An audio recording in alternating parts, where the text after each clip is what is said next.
Имя Анабелла Кардоза в кругах исследователей паранормальных явлений произносится с уважением, а иногда с трепетом. Не потому, что она медиум, экстрасенс или религиозный фанатик, а потому, что она — человек с безупречной репутацией, дипломат в прошлом, и одна из немногих, кто осмелился подойти к теме жизни после смерти не с верой, а с микрофоном. До того, как все началось, Анабелла была далека от мира эзотерики. Она занимала высокую должность в Министерстве иностранных дел Португалии, работала в Индии и Мозамбике, писала официальные доклады, а не мистические мемуары. Но однажды жизнь разрушилась, и из пепла утраты родилось то, что позже назовут одним из самых загадочных феноменов 21 века. Смерть близкого человека ударила по ней так, что привычная реальность потеряла очертания. Вопросы, которые раньше казались философскими, стали личными: куда уходят умершие? Слышат ли нас? Можно ли с ними говорить? Именно тогда Кардоза впервые услышала о феномене ИТ, инструментальной транскоммуникации, то есть о контакте с иным миром через электронные устройства. Все началось с простого магнитофона. Она поставила кассету, нажала запись, задала вопрос в пустоту и оставила пленку работать на фоне абсолютной тишины. Спустя полчаса, прослушивая запись, она замерла. Среди шипения появилась фраза, тихая, но четкая, и она звучала так, как говорили к ней ее покойные родные. Именно это первое сообщение и стало началом пути, длиной в десятилетия. Кардоза не остановилась. Она систематизировала записи, проверяла технику, исключала возможные помехи, и вскоре поняла, это не просто шумы эфира. Она начала слышать голоса все чаще, причем не случайные, а те, которые звали ее по имени, отвечали на вопросы, комментировали происходящее. Иногда они даже говорили ей, когда включать магнитофон, как будто знали, что она собирается это сделать. Все это фиксировалось, сохранялось и перепроверялось. Анабелла понимала, что один голос на записи — это мало. Могут быть и помехи, и подсознательная проекция, и просто ошибка. Но когда в архиве накопились десятки часов голосов, в том числе мужские, женские, детские, с разными акцентами, сомнений стало меньше. Она начала приглашать свидетелей. Людей, которые находились рядом при записи, видели все своими глазами, слышали своими ушами. Эти люди не были фанатиками, ученые, журналисты, скептики. Один из них — профессор психологии Дэвид Фонтана, член Британского общества психических исследований. Он приехал в Испанию, чтобы принять участие в экспериментах Анабеллы. Что он там услышал, изменило все. При одном из сеансов Фонтана мысленно произнес фразу, не говоря ее вслух. И спустя секунды, на записи, голос с пленки повторил ее. Это было зафиксировано, и сам ученый позже признал, он не может объяснить это никакими известными ему способами. С этого момента Анабелла вышла за пределы любительских опытов. Она организовала полноценную лабораторию, настроенную под точные параметры приема, частоты, на которых чаще проявляются голоса, типы магнитофонов, длина ленты, уровень фона. Все это она описала в своих книгах и научных статьях, пытаясь превратить мистику в доказуемую практику. Постепенно к ней начали обращаться другие исследователи, кто-то с вопросами, кто-то с попытками повторить.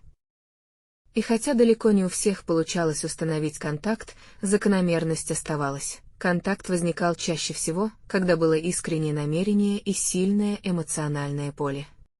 Для самой Кардоза это не было игрой. Она говорила с теми, кого любила, и каждый новый голос на пленке был для нее не феноменом, а встречей. Она никогда не называла себя медиумом или проводником. Она называла себя регистратором.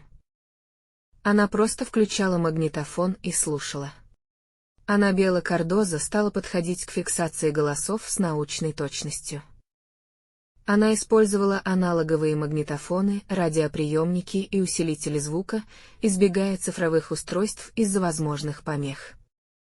Каждый сеанс записывался в тихом, темном помещении с нулевым уровнем внешних звуков. Сначала она задавала вопросы вслух, но позже поняла, что голосы откликаются и на мысли. Иногда, чтобы проверить реакцию, она специально формулировала вопрос лишь про себя. Ответы приходили с задержкой от нескольких секунд до нескольких часов, словно звук путешествовал через неведомое пространство. Среди множества записанных голосов выделялись три типа: четкие и осмысленные, бессвязные и отрывочные, и так называемые эхофразы, повторяющие ее собственные мысли. Голосы обращались к ней на личном уровне, называли по имени, использовали личные детали и сокращения. Один из голосов неоднократно повторял ее детское прозвище «Бела», хотя оно нигде не фиксировалось на пленке до этого. Она быстро поняла, что запись голоса — это не хаотичное явление, а результат совпадения определенных условий и частот. Она заметила, что лучше всего контакт устанавливался ночью, в промежуток от полуночи до 3 утра. Эксперименты показали, что магнитофоны с аналоговой пленкой захватывают звуки гораздо лучше цифровых устройств, фиксируя даже самые слабые колебания. Голосы были разными, от механических и роботизированных до мягких, почти человеческих. Они часто упоминали детали ее жизни, о которых никто не мог знать, даты событий, номеры документов, названия забытых мест. Однажды голос произнес номер паспорта ее умершего отца, информацию, которую не знал никто, кроме самого отца и ее. Некоторые голоса предупреждали о будущем. Например, один из голосов настойчиво просил ее не совершать поездку в другой город.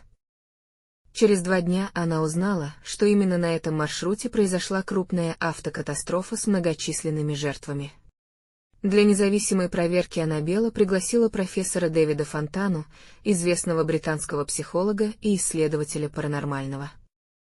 Он был известен своей научной скрупулезностью и принципиальной открытостью к неизвестному. Фонтана приехал с целью разоблачить возможную ошибку или мошенничество, но получил совсем иной результат. На первом же эксперименте профессор мысленно сформулировал просьбу: «Если вы меня слышите, скажите, я вас слышу». Он намеренно не произносил это вслух, чтобы исключить аудиоподделку. Через несколько мгновений на записи прозвучал отчетливый мужской голос, повторивший его мысленную просьбу «Я вас слышу». Шок от услышанного был настолько сильным, что Фонтана провел десятки дополнительных сеансов, тщательно проверяя аппаратуру, окружение и методику. Он делал записи в абсолютно герметичном помещении с контролем любых возможных сигналов извне. Каждый раз он получал подобные результаты, голоса точно повторяли его мысленные фразы или вопросы. Записи были настолько детальными, что ученый исключил возможность случайности или технической ошибки. Более того, в одном из сеансов голос повторил даже незаконченный вопрос профессора, сформулированный им лишь частично. Фонтана вынужден был признать, что наука не может объяснить полученные результаты известными методами и понятиями. Голосы нередко проявляли эмоции, сопереживание, радость, иногда грусть. Однажды голос произнес: «Ты не должна страдать, мы рядом», после чего на записи возникло несколько секунд полнейшей тишины, словно давая ей возможность осмыслить сказанное. Иногда голосы звучали одновременно, создавая впечатление, будто через магнитофон говорило несколько человек из разных реальностей. Аннабелла заметила и другую закономерность. Чем искреннее и глубже было ее эмоциональное состояние, тем ярче и четче проявлялись голоса. Она поняла, что это не просто радиосигналы или технические артефакты, а нечто живое и осознанное. Один из голосов объяснил это коротко: «Мы — — присутствие, а не сигнал». Самый загадочный случай произошел, когда она задала вопрос о количестве голосов, общающихся с ней. Ответ был необычным и заставил ее почувствовать глубокое беспокойство. «Нас нет в числе, мы всегда здесь». Этот ответ натолкнул ее на мысль, что она не просто слышит умерших родственников, а взаимодействует с коллективным сознанием, неограниченным привычными рамками жизни и смерти. Эксперименты Кардоза стали уникальным явлением в сфере исследований жизни после смерти. Они показали, что голоса не просто говорят, а вступают в осмысленный контакт, реагируют на эмоции и мысли человека. Каждый сеанс усиливал уверенность в том, что она находится на пороге открытия, способного изменить общепринятое представление о смерти. Когда профессор Фонтана вернулся в Англию, он опубликовал отчет, в котором открыто признал факт необъяснимости феномена. Он не смог дать рационального объяснения, несмотря на годы научного опыта и сотни проведенных им тестов. Кардоза продолжила фиксировать голоса, теперь уже с уверенностью, что ее исследования открыли окно в другой мир, который раньше считался недостижимым для живых. С течением времени эксперименты Аннабеллы Кардоза превратились из личного поиска утешения в настоящий научный вызов. Ее архив стал бесценным хранилищем данных, сотен записей голосов и сеансов общения с потусторонним миром. Но главный вопрос оставался открытым: что на самом деле значат эти голоса и кто за ними стоит? Голоса утверждали, что находятся в пространстве, где нет времени в привычном смысле. Один из голосов пояснил: «Мы там, где будущее уже существует, а прошлое еще не забыто». Подобные формулировки заставляли задуматься даже самых жестких скептиков, впервые допускающих возможность существования иных измерений. Профессор Дэвид Фонтана выдвинул гипотезу, что речь может идти о контакте с формой коллективного бессознательного. Он полагал, что голоса не обязательно принадлежат душам умерших людей, а скорее представляют собой проявление глобального сознания человечества. Однако сам Фонтана признавал, что эта теория лишь частично объясняет происходящее, оставляя множество вопросов без ответа. Кардоза же склонялась к другой гипотезе: голоса принадлежали именно ушедшим из жизни людям, сохранившим индивидуальность после физической смерти. Она ссылалась на множество личных деталей и воспоминаний, о которых никто другой не мог знать, кроме самих умерших. При этом сами голоса избегали прямых ответов на вопрос, что именно представляет собой их реальность, уклоняясь от однозначных определений. Один из самых впечатляющих моментов произошел во время сеанса, когда голос, отвечая на вопрос о природе посмертного мира, сказал: «Мы существуем иначе, чем вы, но мы существуем».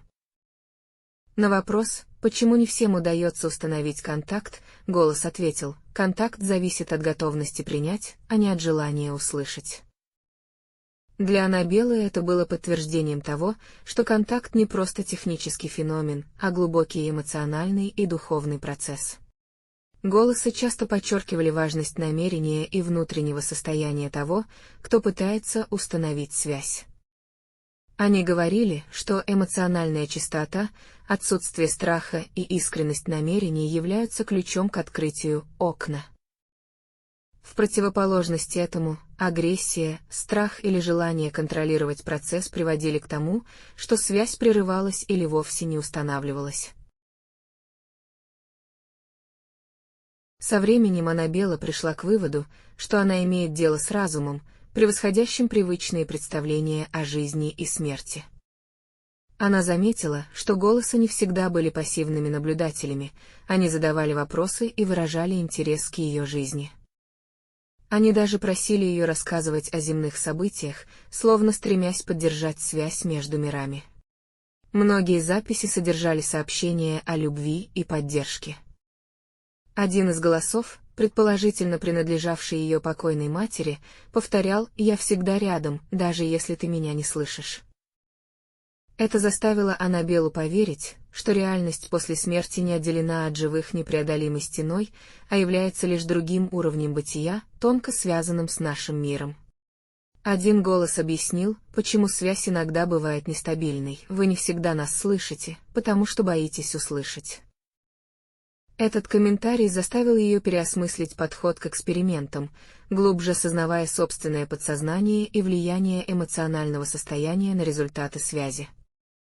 С этого момента она стала проводить медитации перед сеансами, улучшая качество контактов. Фонтана описывал свои переживания как встречи с непознаваемым. Каждая запись — это прикосновение к тайне, которое не поддается научному анализу до конца. Ученый говорил, что исследования Аннабеллы открывают дверь в мир, который наука еще только начинает осознавать. Но он предупреждал, что простого объяснения быть не может, контакт слишком сложен и многомерен, чтобы уложиться в рамки человеческой логики. Несмотря на все эксперименты и исследования, точный механизм связи оставался загадкой. Ни техника, ни психология не могли полностью объяснить, как мертвые общаются живыми через обычный магнитофон. Это явление выходило далеко за рамки любых известных научных теорий и законов физики, оставляя науку в замешательстве перед лицом реальных доказательств.